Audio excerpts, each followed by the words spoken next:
Caste আইৰণৰ কেৰাহী মানে লোহাৰৰ কেৰাহী নতুনকৈ কিনি অনাৰ পিছতে অকণমান প্ৰচেছ কেইটামান থাকে, সেইকেইটা কৰিলেই একো অসুবিধা নাপায় ব্যৱহাৰ কৰিবৰ কাৰণে, আইৰণ নোলোৱা হৈ যায়। সেই প্ৰচেছকেইটা অকণমান দেখাবলৈ মোক বাইদেউ এগৰাকীয়ে কৈ আছিলে। আজিৰ ভিডিঅ'টোত আপোনালোকক অকণমান মই সেইখিনি দেখাই দিম, যিহেতু মই বহুত বেছি কাষ্ট আইৰণ ব্যৱহাৰ কৰোঁ ঘৰত।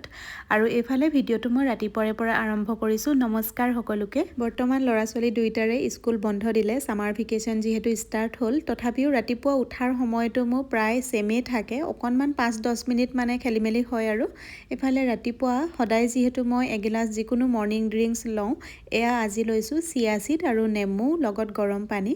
আৰু এই যে ৰাতিপুৱা মই মৰ্ণিং ড্ৰিংকছবিলাক লওঁ ৱেইট লছ কৰিবলৈ, ৱেইটটো মেইনটেইন কৰি ৰাখিবৰ কাৰণে, এইবিলাক মই সদায় লওঁ। আলহী আহিলে বুলি স্কিপ নহয়, কোনো ক'ৰবাত মই ফুৰিবলৈ গ'লেও স্কিপ নহয়। যিখিনি মোৰ মানে মেইনটেইন কৰিব লগা থাকে, বডি ৱেইটটো মানে মোৰ ঠিক কৰি ৰাখিবৰ কাৰণে, ফেটছ নাহিবলৈ খোৱা বোৱা ধ্যান ৰাখিব লাগে, এই সকলোবিলাক মোৰ দৈনন্দিন জীৱনত সদায় একেই থাকে।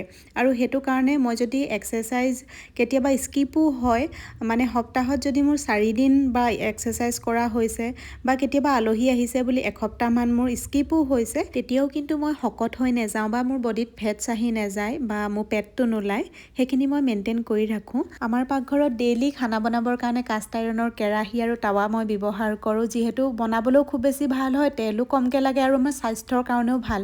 কাষ্ট আইৰণৰ কেৰাহীত যদি আমি চব্জি বা আঞ্জা বনাই খাওঁ, আমাৰ শৰীৰৰ কাৰণে বহুত বেছি উপকাৰ হয়। তাৰ পৰা যিখিনি আইৰণ ওলায়, সেই আইৰণখিনি আমাৰ শৰীৰলৈ গ'লে বহুত উপকাৰ হয়। আৰু এয়া যে দেখিছে, এই ষ্টীলৰ যে যিটো বাচন মাজা থাকে, এডালেদি কেতিয়াও মানে কাষ্ট আইৰণৰ কেৰাহীত মানে লোহাৰৰ কেৰাহী ঘঁহিব নালাগে, তেতিয়া বেয়া হৈ যায়। মানে যোনডাল নৰ্মেল আমাৰ বাচন মাজা থাকে, সেয়াদি হালকা হাতেদি ধুলেই হৈ যায়। আৰু মানে কেইটামান সৰু সৰু টিপছ আছে, যেতিয়া আমি এখন কিনি আনো আৰম্ভণিতে কৰিব লাগে, তাৰপিছত একো অসুবিধা নাপায়। মানে এতিয়া মই ধুই দিয়াৰ পিছতে এয়া শুকাবলৈ দিলোঁ। আৰু এইখন কেৰাহী হৈছে মই দোকানৰ পৰা কিনা, দোকানৰ পৰা যিখন মানে লোহাৰৰ কেৰাহী কিনা হয়, সেইখনত আকৌ কেইটামান অকণমান প্ৰচেছ কৰিব লাগে 3 দিনমান। যিসকল মানে আমাৰ মাহঁতৰ বয়সৰ খুৰীহঁতে, তেওঁলোকে গম পাব দেই কি প্ৰচেছৰ কথা কৈছোঁ মই। আৰু এইখন কেৰাহী হৈছে পাতল হয়, এইখনো মই দোকানৰ পৰা কিনা, ছেইম প্ৰচেছে কৰিব লাগিব এইখনতো। আৰু এইখন কেৰাহী দোকানৰ পৰা কিনাখনত মানে নেমু বা যিকোনো ঔটেঙা, টেঙা জাতীয় বস্তু আৰু নহ'লে খাৰ, নহ'লে কচু, এনেকৈ এক কেৰাহী কৰি পানী দি সিজাব লাগিব। সিজাই লৈ 3 দিনমান মানে থৈ দিব লাগিব, তাৰপিছত ধুই লৈ তাৰ পৰাহে ব্যৱহাৰ কৰিব পাৰি। আৰু এইখন হৈছে মানে অনলাইনৰ পৰা লোৱা, এইখন ইণ্ডাছ ভেলী ব্ৰেণ্ডৰ হয় কাষ্ট আইৰণৰ কেৰাহী। আৰু এখন আছে মোৰ নেষ্টেচিয়া ব্ৰেণ্ডৰ হয়। মানে অনলাইনৰ পৰা লোৱা এইকেইখন কেৰাহী সেইবিলাক কৰিব নালাগে, কচু বা টেঙা, খাৰ এইবোৰ সিজাব নালাগে, কাৰণ এইখন হৈছে নেষ্টেচিয়া ব্ৰেণ্ডৰ দেই, এইখনো মই ব্যৱহাৰ কৰি থকা হ'ল দিন।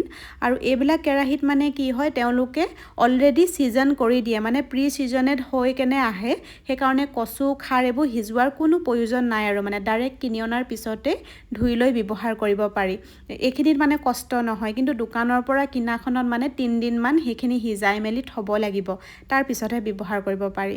আৰু এতিয়া এইখন মই পাতি দিলোঁ গেছত, মানে ধুই যেতিয়া হৈ যোৱাৰ পিছত পানীটো গুচি যাব, তেতিয়া গেছত এনেকৈ গৰম কৰিব লাগিব। গৰম কৰাৰ পিছতে মিঠাতেল লৈ যিকোনো টিচু পেপাৰ বা কাপোৰ এখনত তেল অকণমান তিয়াই, নহ'লে এনেকৈ ব্ৰাছেদি গোটেই কেৰাহীখনতে এনেকৈ তেল সানি দিব লাগে। হাতে ধৰা হেণ্ডেলডালৰ পৰা আৰম্ভ কৰি বেক চাইডলৈকে ধুনীয়াকৈ তেল অকণমান সানি থৈ দিব লাগে।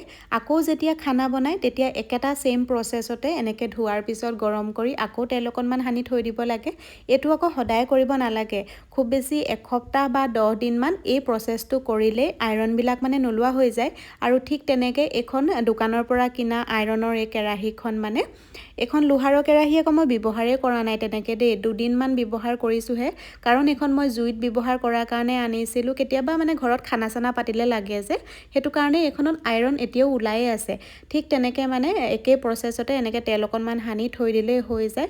আৰু এইখনো আইৰণৰ কেৰাহী, এইখন আকৌ পাতল হয়, এইখনতো সেনেকৈ কৰিলেই হৈ যায়। আৰু এতিয়া মানে আইৰণবিলাক মোৰ নোলোৱা হ'ল, আৰু এতিয়া মোৰ সেইবিলাক কৰিব নালাগে, কাৰণ মই ব্যৱহাৰ কৰি থকা বহুত দিন হ'ল। মানে সেইকাৰণে এতিয়া মানে ব্যৱহাৰ কৰোঁতে কৰোঁতে এইবিলাক নহয়, আৰু এসপ্তাহ 10 দিনমান মানে সেনেকৈ কৰিলেই খুব সহজ।